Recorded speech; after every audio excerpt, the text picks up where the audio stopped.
నిజామాబాద్ జిల్లా సిరికొండ మండలంలోని గడ్కోల్ గ్రామంలో ఐఎఫ్టీయూ ఆధ్వర్యంలో 138వ మేడే వారోత్సవాలను పురస్కరించుకొని ఎర్ర జెండాలను ఎగురవేసి చికాగో అమరవీరులకు ఘనంగా నివాళులర్పించారు.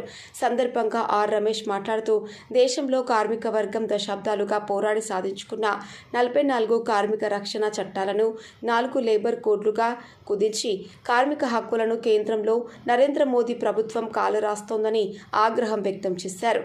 8 గంటల పనిదినాలకు 12 గంటలకు పెంచి కార్మికుల శ్రమను పెట్టుబడిదారులకు దోచిపెడుతున్నారని ఆవేదన వ్యక్తం చేశారు. కార్మిక సంక్షేమాన్ని విస్మరించి పెట్టుబడిదారు వర్గాలకు భజన చేస్తున్న మోదీ ప్రభుత్వానికి తగిన బుద్ధి చెప్పాలని పిలుపునిచ్చారు. సంఘటిత అసంఘటిత రంగ కార్మికులకు ఉద్యోగ ఉపాధి పని భద్రత కల్పించాలని కనీస వేతనాలు చట్టాన్ని అమలు చేసి స్త్రీ పురుషులకు సమాన పనికి సమాన వేతనం అందించాలని డిమాండ్ చేశారు. దేశంలో కార్మిక కర్షక ప్రజా వ్యతిరేక విధానాలు అనుసరిస్తున్న మోదీ ప్రభుత్వాన్ని వచ్చే పార్లమెంటు ఎన్నికల్లో తగిన బుద్ధి చెప్పి గద్దె దించాలని అన్ని వర్గాల ప్రజలను కోరారు.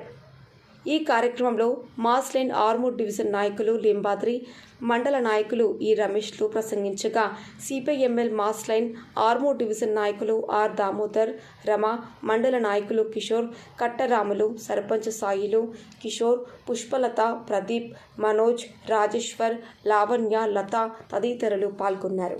గణేష్ గౌడ్, దృశ్యం రిపోర్టర్, సిరికొండ. గత 138 సంవత్సరాల క్రితం చికాగో నగరంలో తడిసిన గుడ్డను ఎత్తి ఇదే కార్మికుల ఎర్ర జెండా, ఇదే కార్మికుల సాక్షిగా హక్కుల సాధనకై గుర్తుగా చిహ్నంగా ఉంటుందని చెప్పేసి తడిసిన ఎర్ర గుడ్డను ఎత్తి పట్టి పిలికిలి బిగించి కార్మికుల ఐక్యతని ఏ నినాదంతో ముందుకొచ్చారో ఈరోజు 138 సంవత్సరాల క్రితం మొదలైనటువంటి పోరాటం నేటికి కొనసాగుతున్నది అని అంటే ఇది కేవలం కార్మికులతోనే కర్షకులతోనే సాధ్యమవుతుందనే విషయం మరొక్కసారి గుర్తు చేసుకోవాలా. ఆనాడు ఎట్టి చాకిరికి వ్యతిరేకంగా, బానిసత్వానికి వ్యతిరేకంగా 18 గంటలు నిరంతరం పనిచేసుకుంటున్న దానికి వ్యతిరేకంగా పోరాటం చేసి 8 గంటల పని దినాలు కావాలా, మేము కూడా మనుషులం, మమ్మల్ని కూడా మనుషులుగా గుర్తించాలని చెప్పేసి ఆనాడు ప్రభుత్వానికి వ్యతిరేకంగా, అమెరికా ప్రభుత్వానికి వ్యతిరేకంగా పోరాటంలో భాగంగా 8 గంటల పని దినాలు సాధించుకోవడం అనేది జరిగింది. కానీ ఈరోజు ప్రపంచవ్యాప్తంగా ఆ 8 గంటల పని దినాన్ని మూటగట్టి ఒక మూలన పెట్టి మళ్ళీ యథావిధిగా 12 గంటలు 18 గంటలు పనికి చేసుకునే విధానాన్ని ఈరోజు ప్రభుత్వ పెట్టుబడిదారులకు అండగా నిలబడి మరొక మారు తీసుకురావడం జరుగుతూ ఉన్నది.